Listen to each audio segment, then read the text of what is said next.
En esta oportunidad les voy a hablar de la masacre de Bojayá. Como ya venía advirtiendo el gobierno colombiano, la confrontación armada entre la guerrilla y las autodefensas ilegales es muy violenta en la región porque hay intereses económicos como el control de la zona y estratégicos como el uso del río Atrato. El 21 de abril del 2002 retornaron 7 embarcaciones que transportaban un total de 250 paramilitares de las Autodefensas Unidas de Colombia. Estos paramilitares se establecieron en los cascos urbanos, donde requisaron y amenazaron a la población, mientras que las FARC, que antes controlaba esta zona, permanecía en el casco rural. El 25 de abril las FARC interceptaron una boca de arquilla, que es una embarcación campesina que transportaba insumos para abastecer las comunidades de toda la región del Atrato Medio, y robaron su carga. Para el 2 de mayo, las FARC mantenían su posición en el barrio Pueblo Nuevo, en la periferia norte del casco urbano. Los paramilitares continuaban ubicados alrededor del área de Bellavista, protegiéndose entre los edificios y particularmente en el anillo del cementerio situado frente a la iglesia, la casa cural y las casas de los misioneros.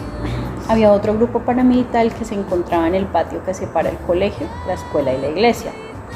Aproximadamente a las 10:30, la primera pipeta cayó en una casa civil ubicada aproximadamente a 50 metros de la iglesia, ocasionando daños materiales.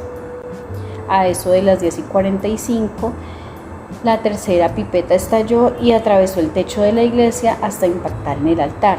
La explosión causó entre 79 muertos directos y otras 13 víctimas murieron en los hechos precedentes y posteriormente el crimen cometido en la iglesia de Bellavista.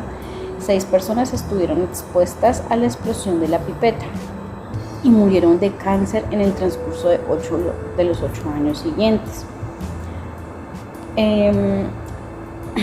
Alrededor de 98 heridos fue el porcentaje significativo que hubo, y una gran mayoría fueron menores de edad, y todos ellos fueron civiles no combatientes. En la mañana del 3 de mayo, las FARC anunciaron haber retomado el control de Bellavista y permitieron a una comisión que pudiera regresar a la localidad y evacuar los heridos y reconocer y enterrar a los muertos en un lugar en las afueras de Bellavista.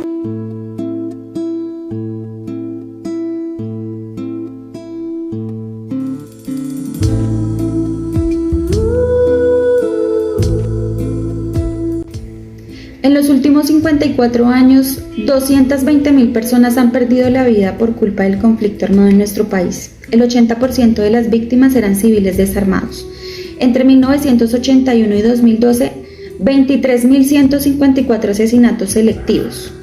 1.530 personas fueron asesinadas con sevicia. La crueldad extrema se evidenció en los cuerpos de estas personas.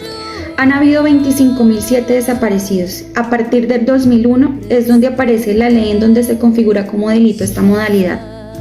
Desde 1970, 27.000 secuestros realizados por los actores armados. En los últimos 35 años han sido afectados por las minas alrededor de 10.000 colombianos. El 35% fueron civiles que no tenían nada que ver con el conflicto armado. Entre 1988 y 2012 ocurrieron 95 atentados terroristas provocando la muerte de 223 personas y dejando heridas a 1.343. Hubieron 716 acciones bélicas, combates, tomas a poblaciones, emboscadas, bombardeos, hostigamientos. En ellos murieron 1.633 combatientes y 1.344 civiles. Han habido 1.754 víctimas de violencia sexual. 8.3 millones de hectáreas fueron despojadas por la fuerza y gran parte de estas tierras fueron usurpadas y ocupadas por los actores armados. De las 1.892 masacres ocurridas en Colombia, entre 1980 y 2002, el 95% fueron cometidos por paramilitares, dejando 7.160 víctimas. Aproximadamente han habido 5.700.000 desplazados y 6.000 niños reclutados. Del 95 al 2005, la masacre se vuelve la modalidad más recurrente de los paramilitares, y es en este tiempo cuando la guerra tiene su mayor nivel de degradación. En este momento surge la pregunta: ¿cómo el proceso de memoria del conflicto armado en Colombia contribuye a la construcción de una cultura de paz? La memoria histórica es muy importante porque nos sirve para que haya un esclarecimiento de los hechos violentos, para que exista una dignificación de las voces de las víctimas y que de esta manera podamos construir una paz sostenible y permanente en todos los territorios de nuestro país. La mayor parte del conflicto y de la guerra se ha librado en el campo. Quizás por eso desde las ciudades es vista como lejana, casi como una ficción. Es un mecanismo de guerra para invisibilizar y para que no se sepa lo ocurrido. Son 6 millones de víctimas a lo largo de la historia donde hay asesinatos, desplazados, desaparecidos, víctimas de delitos sexuales y víctimas de toda clase. Cuando se invisibiliza un fenómeno, no podemos entender la importancia de superar este fenómeno. Entonces podríamos hacernos la pregunta, ¿por qué esto se vivió en silencio? O quizás no quisimos verlo.